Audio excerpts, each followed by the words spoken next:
Hello and welcome to Greetings from Cybertron, the Caves of Lunatics only ongoing YouTube exclusive show. I am Phil, and joining me as always, that man with the new eye himself. It's me. I'm Matt. Greetings from Cybertron.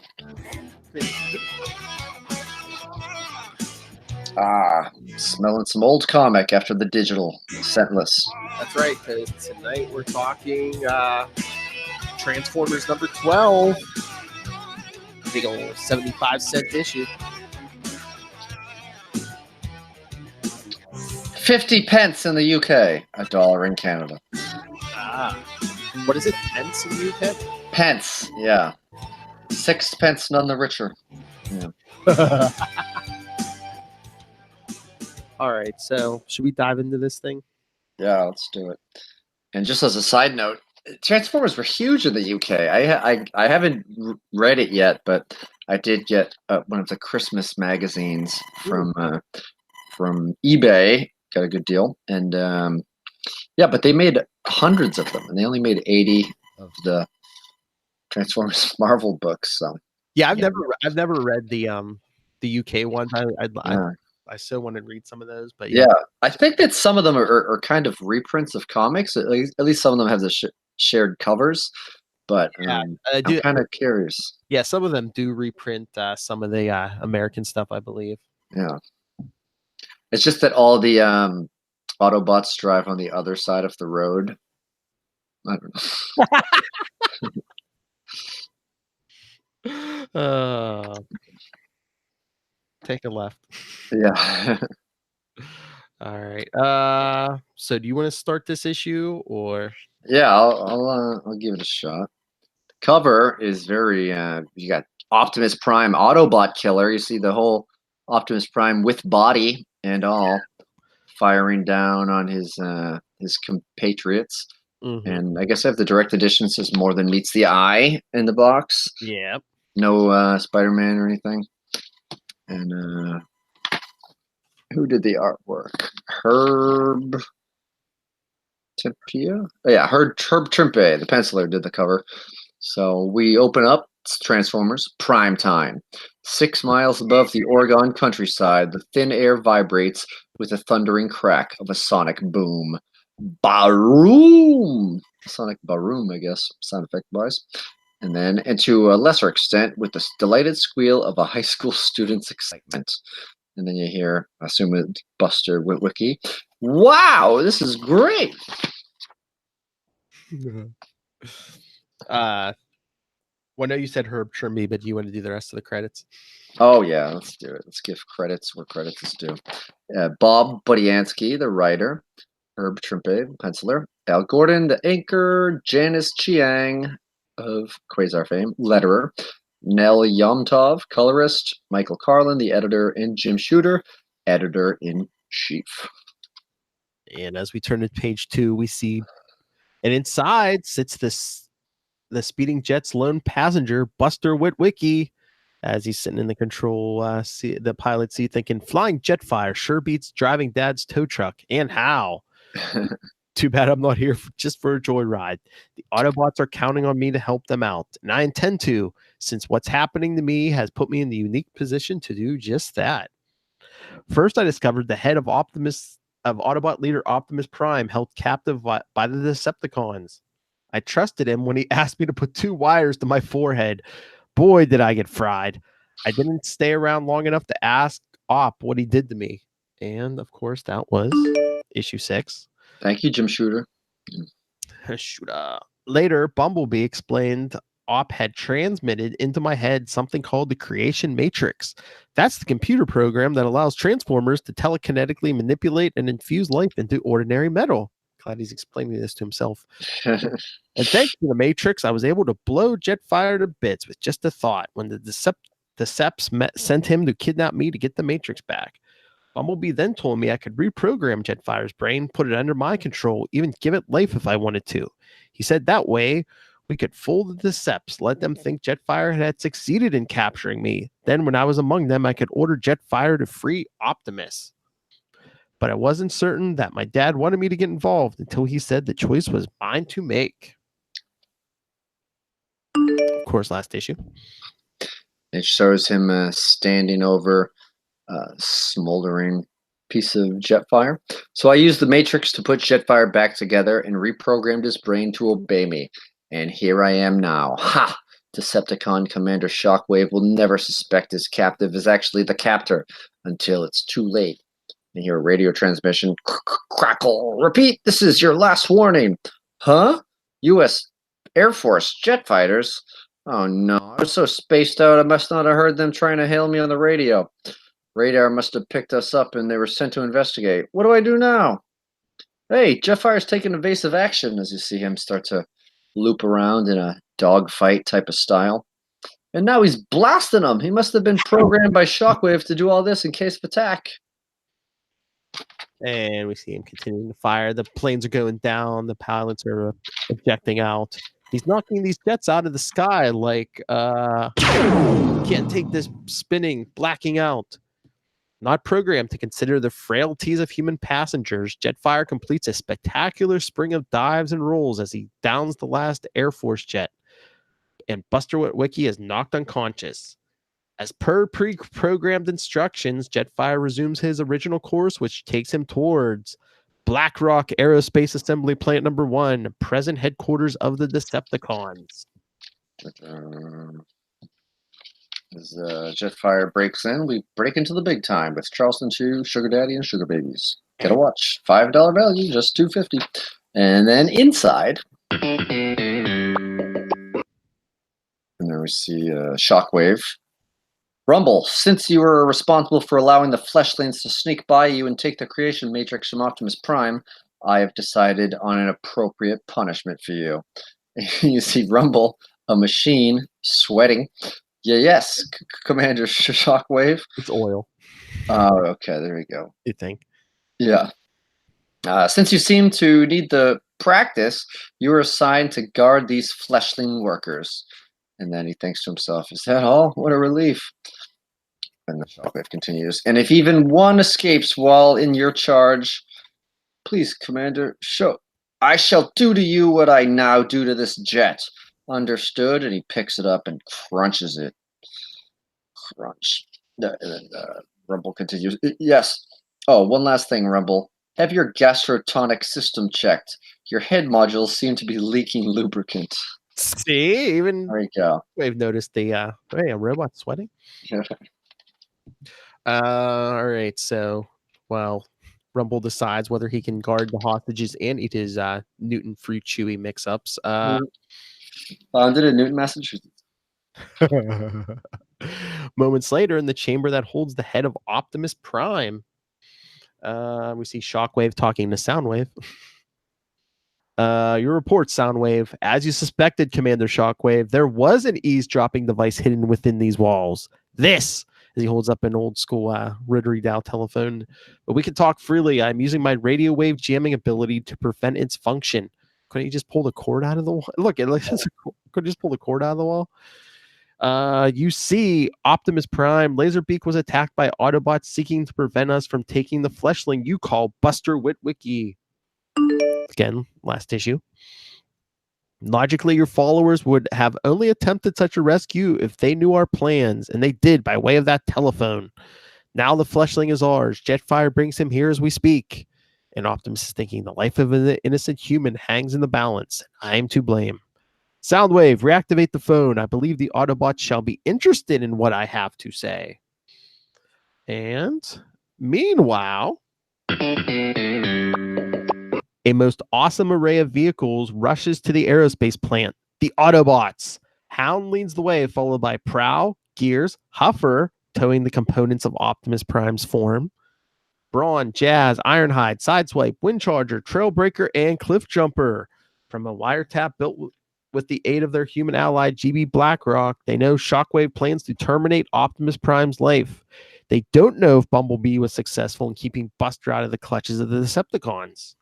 We see Prowl saying, I'm receiving a transmission from my remote link up with our wiretap. It's Shockwave's voice. You will be dropped in the swamp, Optimus Prime, where you will sink into oblivion. only aware of the corrosion that slowly consumes your circuitry until you are no more. We see them all approaching a bunch of vehicles. The Autobots pull over as Hound projects a holographic map of the region, culled from his memory banks. And says, "This is the area Shockwave spoke of, Prowl. It is nearby." You hear him say, "Then that is where we go. Autobots, roll out." And they drive down in line. And then you see Jetfire flying through the sky. Meanwhile, back at the aerospace plant, Jetfire returns, coming down through the skylight. And Shockwave, as I predicted, with 99.68% certainty, Soundwave, transforms into Decepticon form. Have you something to give me, Jetfire? Yes, as programmed, you have successfully procured the fleshling. My sensors indicate he is unconscious but operative. Good. With the fleshling in my possession, you, Optimus Prime, are obsolete. Now I can use the creation matrix encoded on the fleshling's brain to send life coursing through thousands of new Decepticons. And once this machinery has fully integrated him into its circuitry, we will begin instilling the 100 new jet warriors built by the plant's human slaves with life. And then no force, human or Autobot, shall be able to stop us from conquering this world. Minutes later, you see the Autobots surrounded far outside of the Decepticons compound. Minutes later, "This is the swamp Shockwave spoke of. Look, someone is flying towards us. Must be Decepticons." They see a little transform action going. And sideswipe. "Then let's blow them out of the sky now." Is that a Prowl? "You speak rashly, Sideswipe.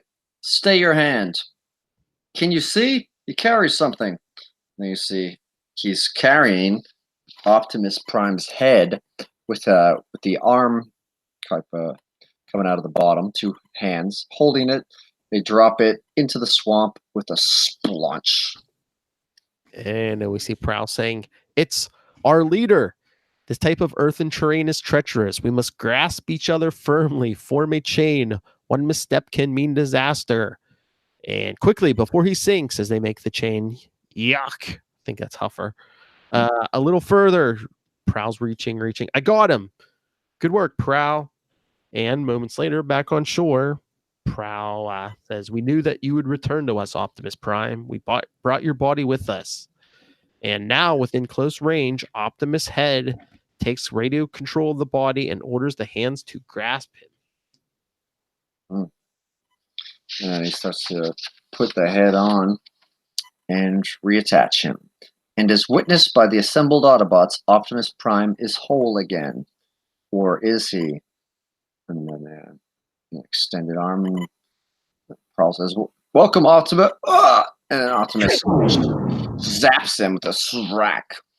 The blast Optimus Prime's laser rifle is completely unexpected. Prowl has no time to avoid it, nor to Trailbreaker, Wind Charger, and Cliff Jumper, as Optimus just starts firing on them. Even more surprising is the awful sight that awaits Cliff Jumper when he looks up again. Decepticons Shockwave, Buzzsaw, Frenzy, Ravage, and Laserbeak. And then you hear Soundwave say, "Be advised, Autobot, your leader obeys us now." And he hears, "Oh, Optimus, why?" But meanwhile, back at the aerospace plant, Buster wakes up. More wires attached to his head. "Oh, what happened? Where am I? I'm trapped. Oh, I must have blacked out and Jetfire took me captive like he was originally programmed." Then we see a bunch of drills coming down from the ceiling. Click. Whirr. And it looks like Shockwave has plans for me. Bad plans. Those gadgets are moving, getting closer. He's saying all this, but then he thinks, "There's that one-eyed creep now." As Shockwave says, "Your Autobots reacted as anticipated, Optimus Prime. They joined the false head I built with your real body. Thus, in essence, you have attacked your own allies." And they were even less prepared for the Decepticons' ambush that followed. Already half your followers have fallen. It was their foolish, blind loyalty to you that brought them here. And it is that same loyalty that now sends them to their doom. And Optimus is thinking he's right. I bear the responsibility, but worse, I have failed a friend.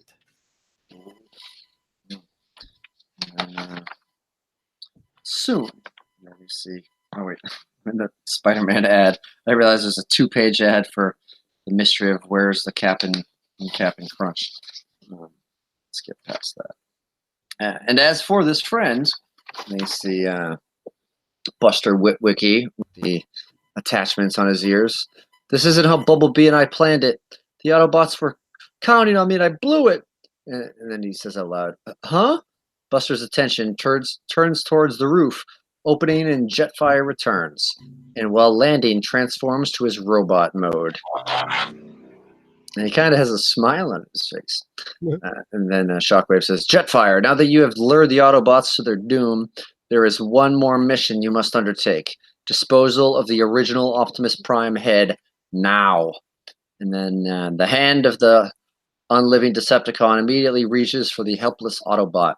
But, and then Buster starts to send out some mind energy. And my last chance. Gotta concentrate. Use the Matrix to override Shockwave's Commander, take control of Jetfire. Order him to smash Shockwave. As Jetfire, right crosses him or left crosses him into through the wall. Where the humans were building new Decepticon jets. And was that Rumble? Commander Shockwave? Did you see that? One of the humans says, "Talk to me, Commander. Don't leave me here all alone." And with all these humans, and as the humans are saying, "Come on, let's get out of here. Only this guy in our way, but not for long. Let's get him." And meanwhile, Buster's telling Jetfire, now transform Jetfire and take off. He goes stuck. And take Optimus to where you left his body. Maybe I'll pull this one out yet.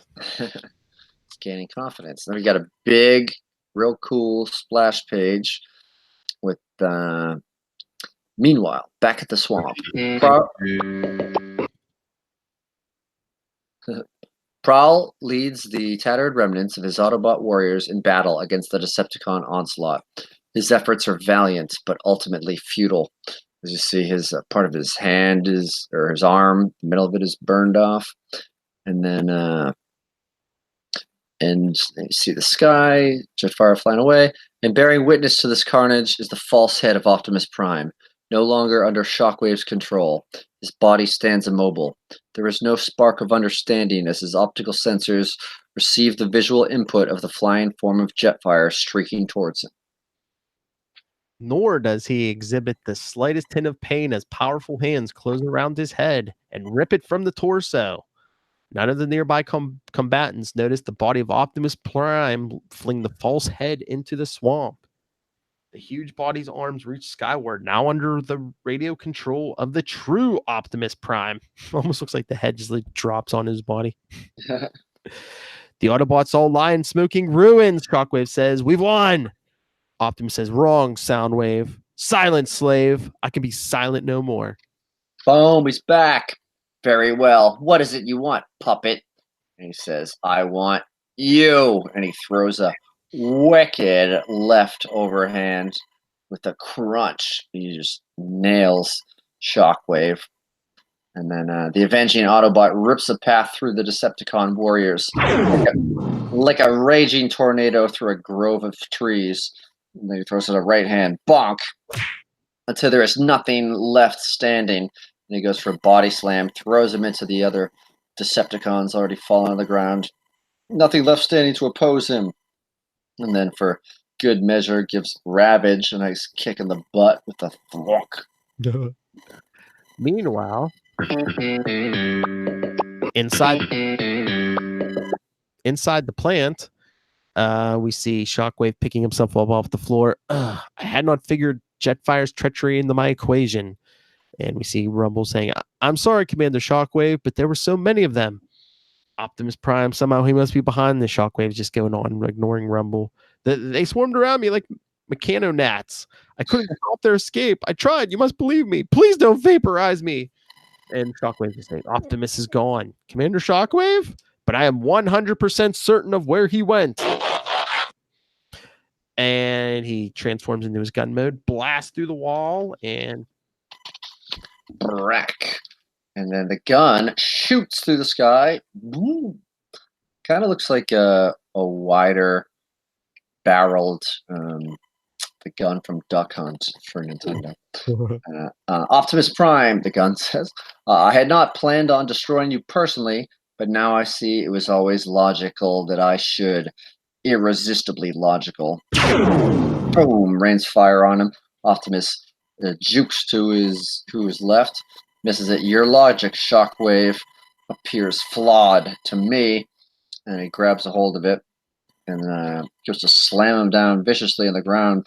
But he kind of throws him in, and Shockwave transforms into his Decepticon robot self, lands on the feet, nails the dismount. Your hydraulic reflexes are remarkable considering how long it's been since they were connected to your cerebro circuitry. And next panel, we just see the two of them grappling. And Shockwave, it is just a matter of time before my gun arm is in position to disintegrate you. And Optimus says, time is something you just, as he pulls his arm down, ran out of Shockwave, and he throws him into the same quicksand where the fake Prime head went. 2 times.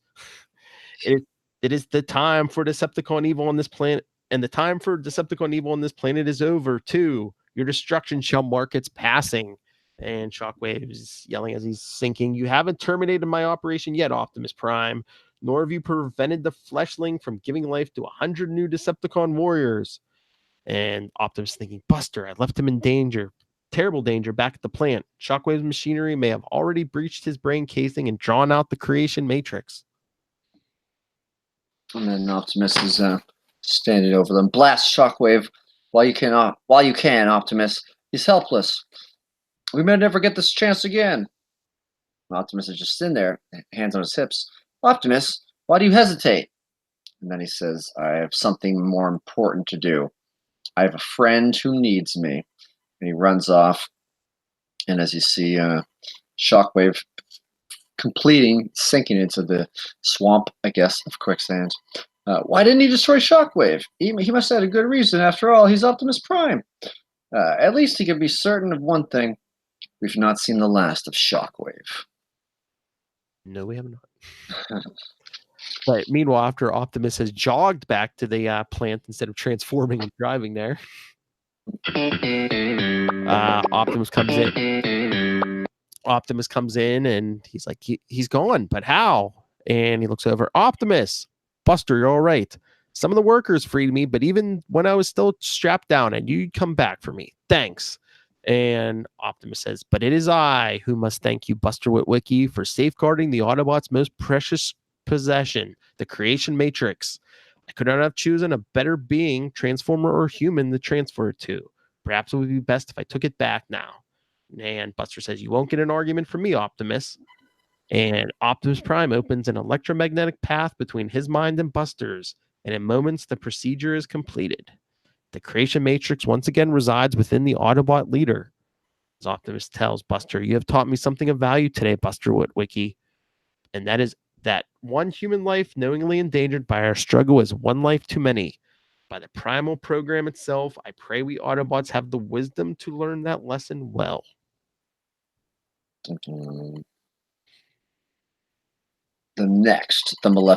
The malevolent Megatron returns in the weirdest Transformers story yet. Oh yeah, I mean, except for like maybe a flashback or something, I believe Megatron's like the only Transformer to appear next issue. So, where has he been since his dive off the cliff? We'll find out. All right. So, anything else we could discuss? Well, I mean, this is a good kind of wrap up of one pretty lengthy story with a lot of intrigue, and we finally have a fully formed Optimus Prime back. Yep, that's exciting. Buster Witwicky will probably not be working on cars with his dad anymore. We won't see Buster for a while. I'm trying to remember. He might not be back. Was it till maybe issue 31 or something? Yeah, we won't see Buster for a while. Yeah. Yeah.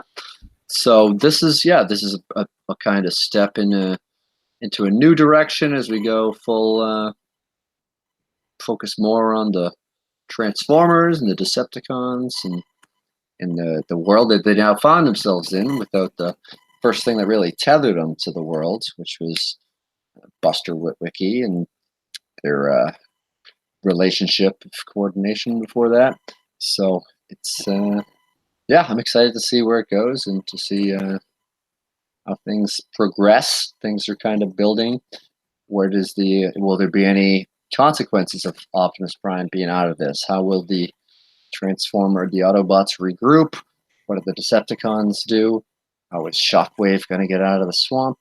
There's a lot of questions that could linger for a while, and there's some new questions yet to be asked. So things are looking up. Heck yeah. But yeah, lots of good stuff. Like I said, next issue is the weird Megatron issue, and then issue 14, we get some new Autobots also. There we go. They could use some. They've had a kind of a rough go of it these past few issues. A little undermanned. And the new Autobot. Underbotted.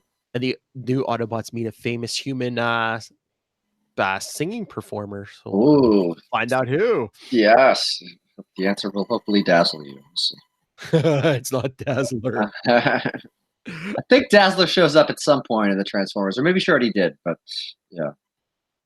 Or I could be just imagining it. You know. There might be some. I think there's like someone later on who has like maybe looks like Dazzler, but yeah, I think they're like, oh, no, we can't use any established Marvel characters anymore. Gotcha. Yeah. Been down that road before. Yeah. All right. So yes, next week, join us back here on YouTube for Transformers 13. Matt Kona, besides the Quantum Zone, the Quasar podcast we do with our friend Will Allred here and on the Capes and Lunatic Sidekicks podcast, where else can people find you? All right. Well, I'll just keep with the podcast thing because I never plug this one, but it's a fun one. It's a monthly podcast. Doesn't happen often.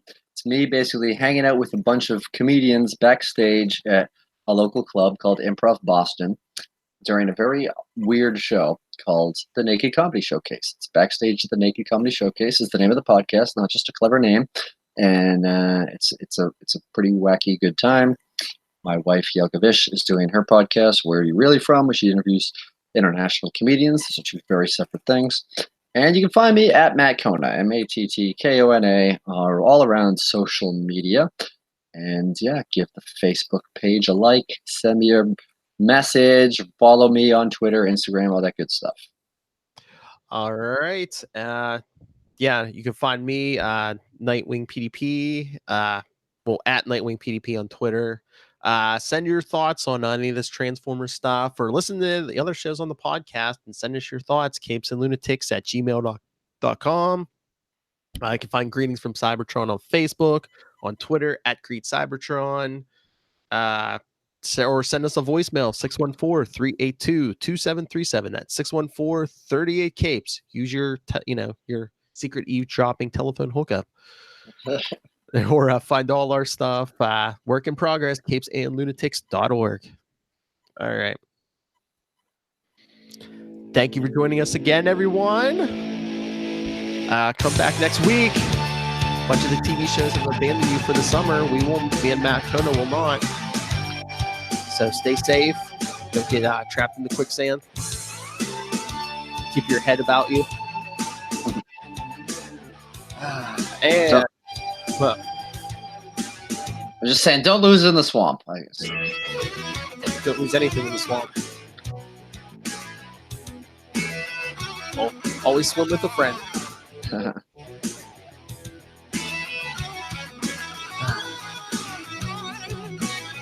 And hey, again, IDW, get a hold of us. Let's do some reviews of some new Transformers comics. Let's set something up, people. All right. Until next time, everyone. Autobots, Decepticons, however you identify. Roll out.